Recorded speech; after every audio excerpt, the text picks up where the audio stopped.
संख्या पद्धति की एक्सरसाइज 8C। 5 क्वेश्चन पीछे सोल्व हो गए हैं। 6 का पहला पार्ट देखते हैं अब सोल्व करके।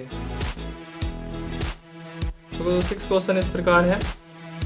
निम्नलिखित को P/Q के रूप में लिखो जहां P और Q पूर्णांक है तथा Q नहीं है 0 के बराबर। तो इसका पहला क्वेश्चन लिखते हैं। माना x बराबर 0.6 पे बार। इस प्रकार का क्वेश्चन हमने पीछे भी किया है। तो x बराबर 0 दशमलव ऐसे लिखा रहने देंगे, 6 के ऊपर 12 तो 6 को बार बार लिखेंगे, 6 6 6 6 और इस तरह डॉट डॉट अनंत तक जाएगा। इसको क्या मान लेंगे? समीकरण नंबर 1। अब इसमें होना क्या है, हमने ये सीखा था पीछे भी कि इसका ये दशमलव है, इसको हमें एक अंक इधर पहुँचाना है। पहले देखते हैं, क्योंकि दशमलव के बाद के अंक बराबर होने चाहिए। तो दोनों पक्षों में 10 से गुणा करने पर, जब 10 से गुणा की हमने इसमें, तो ये 10x हो जाएगा, लेकिन ये वाला दशमलव एक अंक इधर चला जाएगा। ये बात बताई थी कल भी, आज भी बता देते हैं। जैसे मान लिया 4.6 की गुणा अगर हम 10 से करेंगे तो 460 होगा, लेकिन एक के बाद दशमलव लगेगा तो ये 46 कहलाएगा। तो इसलिए यहाँ पर ये दशमलव इधर चला जाएगा, यानी 6.666 का भी ये लिखा रहेगा। इसमें दशमलव के अंक बराबर चलने और इसके बाद भी दशमलव के बराबर, तो हम इसको लिख सकते हैं 6 प्लस 0.666 इस प्रकार भी लिख सकते हैं, क्योंकि 3.2 को हम 3 प्लस 0.2 भी लिख सकते हैं। तो अब क्या होगा यहाँ पर 10x और ये 6 लिखा रहेगा। ये क्या माना था हमने, इतना पूरा ब्रैकेट ये x माना था, जैसे हमने x लिख दिया। अब जो संख्या प्लस की होती है बराबर के दूसरी साइड जाती है तो माइनस की हो जाती है, और बराबर में क्या बचा 6। 10x में से एक x गया, 9x बराबर 6। जो संख्या गुणा में होती है वो बटा में चली जाती है। x बराबर 6/9। तो x बराबर जब 3 से डिवाइड करेंगे, 3 दूनी 6 3 9, तो 2/3 आ गई। आगे होगा समझ में। इसका सेकंड क्वेश्चन देख लेते हैं। 6 का सेकंड क्वेश्चन, इसको भी इसी प्रकार करेंगे। माना x बराबर 0.4 7 पे बार है, 7 पे बार है बस, लेकिन 47 नहीं लिखेंगे क्योंकि 7 पे बार है। तो x बराबर 0.4 ऐसे लिखा रहने देंगे, 7 को बार बार रिपीट करके लिखेंगे, और डॉट डॉट ये भी कहाँ तक जाएगा? अनंत तक जाएगा। दोनों पक्षों में 10 से गुणा करने पर, इसी प्रकार जैसे ऊपर की थी अभी, तो 10 से गुणा होगी 10x हो जाएगा, बराबर ऐसे लगेगा। अब ये पॉइंट दशमलव एक अंक इधर चला जाएगा, यानी 4.7777, इसे समीकरण नंबर 2 मान लेंगे। लेकिन 10 से गुणा करने पर हमने देखा कि इसके दशमलव के बाद में 4 है, लेकिन इसके दशमलव में 7 है। इसके दशमलव में क्या है? 7, उसमें दशमलव 4, दोनों के अंक बराबर नहीं हुए। तो फिर से दोबारा से देखेंगे, इसमें मल्टीप्लाई करके। पहले 10 से की थी, अब 100 से करेंगे उसी समीकरण में, समीकरण नंबर 1 में। दोनों पक्षों में 100 से गुणा करने पर, तो जब इसमें 100 से गुणा करेंगे 100x हो जाएगा। अब की बार 2 जीरो है, तो दशमलव 2 अंक इधर जाएगा, कितना जाएगा? 47.777। इस तरीके से 47.777 डॉट डॉट तक जाए, समीकरण नंबर 3 हो जाएगी। अब देखते हैं समीकरण नंबर 2 में और समीकरण नंबर 3 में दो दशमलव के अंक बराबर हैं लास्ट वाले। तो हम क्या करेंगे? समीकरण 2 में से 2 या 3 में से आप उसको, इसमें से इसको घटाएंगे, तो 100x में से 10x जाएगा, तो कितना बचेगा? तो हम लिख देंगे समीकरण 1 एंड समीकरण 2 से। तो 100x में से 10x 90x, और दशमलव के अंक जब बराबर हैं दोनों में तो ये तो 0 बनेंगे। तो 47 में से 4 गए 43, और दशमलव में 0 0 ऐसे चलते रहेंगे। तो जो संख्या गुणा में होती है वो बटे में चली जाती है, तो x बराबर 43/90 है। इसका क्या जाएगा? ये आंसर आ जाएगा। ठीक है, बात समझ में आ गई होगी। नेक्स्ट क्वेश्चन है 7वां ही ना, 7वां। 0.9999 इस प्रकार से डॉट डॉट डॉट को P/Q के रूप में व्यक्त करो और अध्यापक की सहायता से इस पर चर्चा भी करो। तो पहले हम इसको सोल्व कर लेते हैं, उसके बाद बताएंगे कि आगे क्या कह रहा है क्वेश्चन आप पूरा पढ़ लीजिए। तो 7वें का पहला है, मान लेंगे उसी प्रकार जैसे अभी पिछले सवाल करे थे। माना x बराबर 0.9999, इस तरह अभी हमने इसी प्रकार सवाल किया था जिसमें 6 चला था, ठीक उसी प्रकार ये सवाल भी होगा। तो समीकरण नंबर 1 मान लेंगे इसको।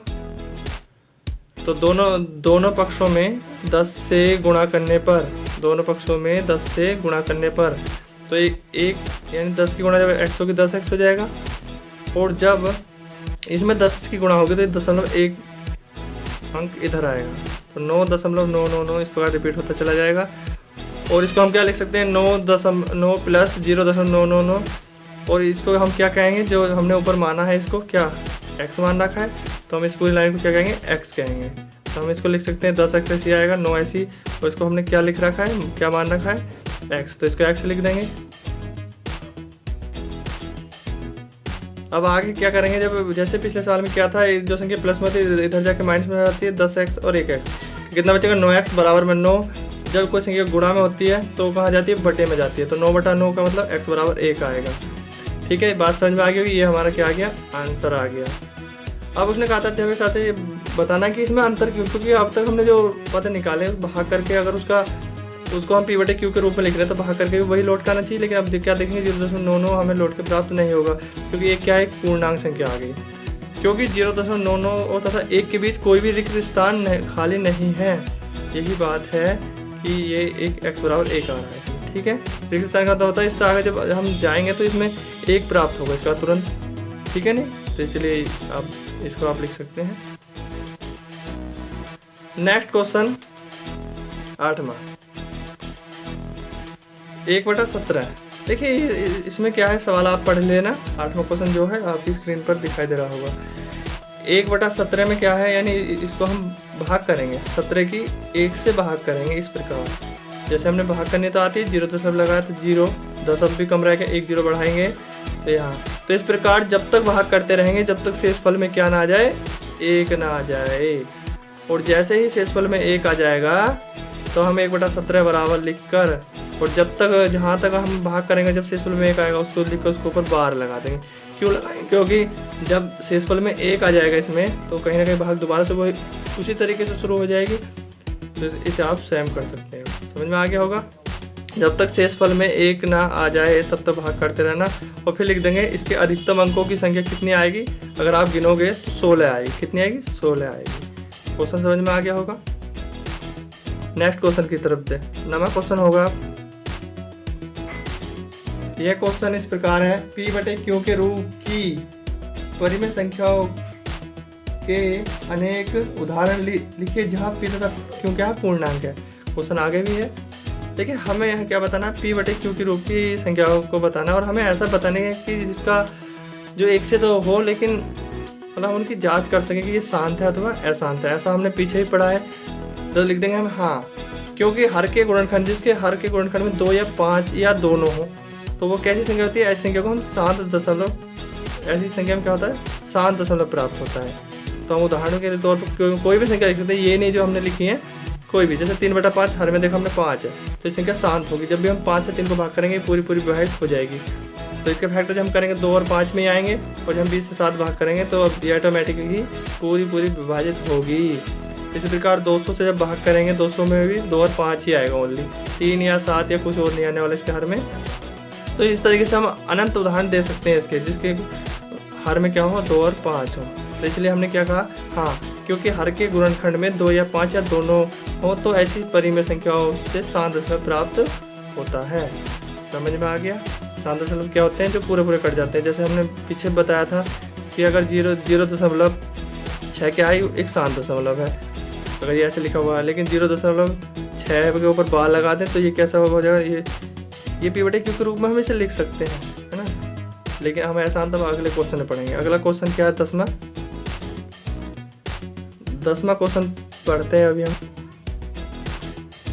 ऐसी 3 संख्याएं हमें लिखनी है जिनके अनावासनी अनावर्ती हो, यानी जो शांत दशमलव ना हो, जिनको हम p/q के रूप में नहीं लिख सकते। तो 3 परिमेय संख्या वो कुछ भी हो सकती है, लेकिन अपनी इच्छा अनुसार लिख सकते हैं। देखिए मान लिया हमने 3 परिमेय संख्या ABC अपनी तरफ से मानी। a बराबर लिखा 0.04, फिर देखो 2 0 बढ़े 4, फिर 3 0 बढ़ा है, फिर 4। आपको कितने 0 बढ़ने चाहिए थे, 4 0 4। इस तरीके से अनंत तक जाएगी, कहीं भी ये समाप्त नहीं होगी। ऐसी संख्या क्या कहलाती है, अपरिमेय संख्या। 3 संख्या हमें ऐसी लिखनी है, अपरिमेय संख्या लिखनी है, जो अनावसनीय अनावर्ती की हो, जिनकी आवर्ती शांत ना हो, जो अशांत हो, यानी बार बार रिपीट होते रहे, लेकिन लास्ट हमें उनका पता ना हो। देखो 0 4 हुआ, 0 0 0 4 हुआ, फिर 0 0 0 4। आपको कितने 0 आने चाहिए, 4 0 आएंगे। इस तरीके से ये तो जीरो के क्रम बढ़ते जाएंगे। इसी तरीके से हमने बी उदाहरण दिया और सी भी इस तरीके से। देखो सी देख लेते हैं, बी तो सेम एक ही तरह है। सी में क्या है 0.12, फिर 112, फिर 3 1 बढ़े, आपके कितने 1 बढ़ेंगे 4 1 बढ़ के तब 2 लगेगा, तो ये कहीं भी शांत नहीं होगा। ये डॉट डॉट का चिन्ह अवश्य लगाएं। क्वेश्चन समझ में आगे होंगे। 10 क्वेश्चन इस वीडियो में समाप्त हुए। यहाँ तक अपनी तैयारी अच्छे से कर लें और इनको कॉपी में नोट कर लें।